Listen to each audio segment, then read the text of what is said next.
Good morning, good evening, good afternoon, wherever you may be. CC here, Chris, from New York, Westchester County. It's 11:30, 22. Um, just a quick question. Would you get into a car without a steering wheel? No, because you have to steer the vehicle, correct? Yeah, right? You need a steering wheel. You know, you're going somewhere, you got to make a turn somewhere. Say you have to go around a U-turn or something like that. You need that steering wheel. It's a component, piece of machinery that's inside of a car. That without it, you couldn't use it.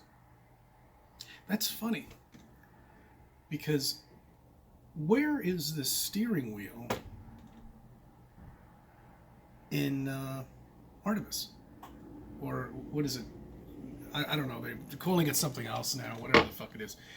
Let's just refer to it as Artemis, okay? That would be the rocket that I believe its trajectory right now is halfway to Earth or a quarter of the way, because the pictures, I'll tell you, they tell you 1,000 words, don't they?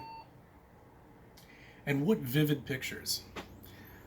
My question is, I could be sitting in my backyard with my P1000, zoom in on a crater, and I have beautiful pictures, very realistic, very sharp HD pictures.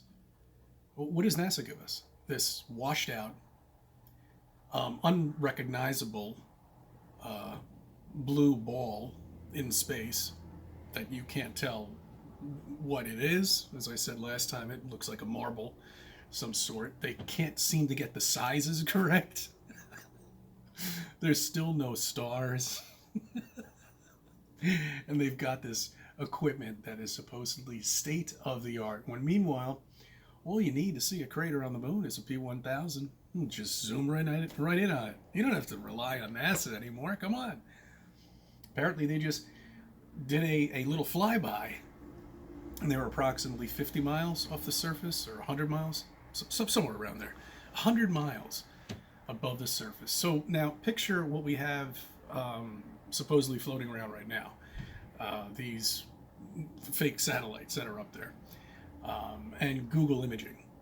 Well, Google imaging is basically a plane passing by. That's what they do. That's how they get those images. But supposedly satellites are up there, and they're taking high definition pictures of Earth, supposedly. And they can zoom in on a fucking house, all right? But yet, they didn't check out the China rover. Nah, why bother? Why even look at that? Didn't bother to do a swing by through the Apollo 11 mission. You know, is the flag still there? Is it still, intact? You know, the footsteps still there? Or did all of a sudden a big spaceship like Independence Day come and rumble everything up and hit everything?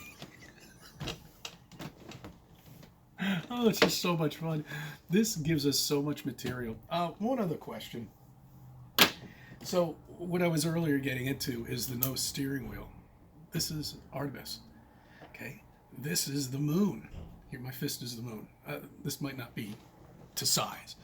Okay, so Artemis is going like this toward the moon, traveling at 20,000, 30,000, 40,000 miles per hour. How it got to that velocity is beyond me in so many words. And it's going to turn like that, right? And then right back to Earth, right? So it only takes like 3 or 4 days to get there, but it's going to take about a week to get back to Earth. Now, I'm sorry. This is a planned, this is like a prep for putting men or women and men into space. And it's going to take that long? I don't think so. Apollo 11 was only there for, I don't know, what the longest was a week or something like that, or 7 days or something. I don't know, whatever it may be. This is the biggest bullshit I've ever heard. So how does the rocket turn at that velocity in space without having anything to push against? You know, at all. Nothing. They just, what do they have? How does it turn? How do you control this rocket? You know what happens if you're traveling You know, because if they could do pinpoint accuracy from the moon to Earth and not have to move this object at all, I'll tell you, NASA, you're the finest. I salute you. Bastards. Okay, so anyway, so here we are. We're traveling back to Earth.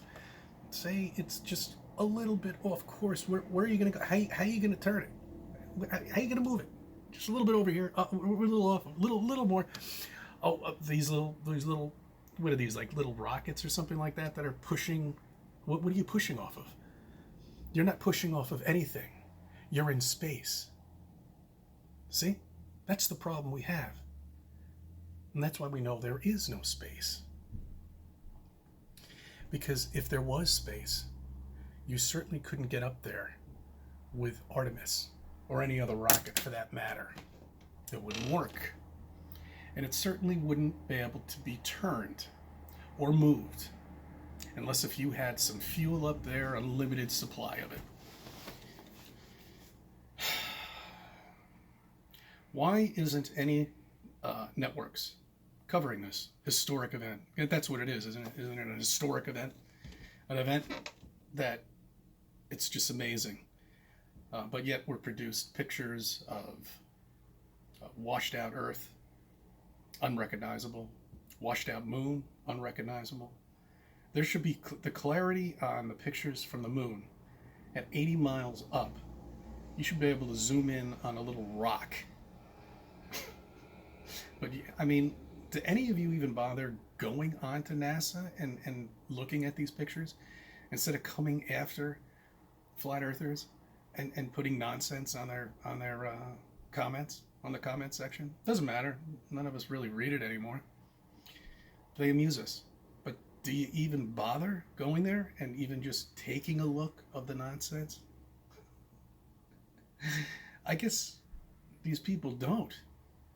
Because I don't even have to take a look at it for more than 2 minutes. I really try to picture before it was when you were a flat earther and you heard on the news that we were going back to the moon nearly 52 years later. What have they been doing for the last 50 years? Wouldn't you ask that question? What the fuck? You know, I know what they were doing. I would have thought about it because they lost all the books.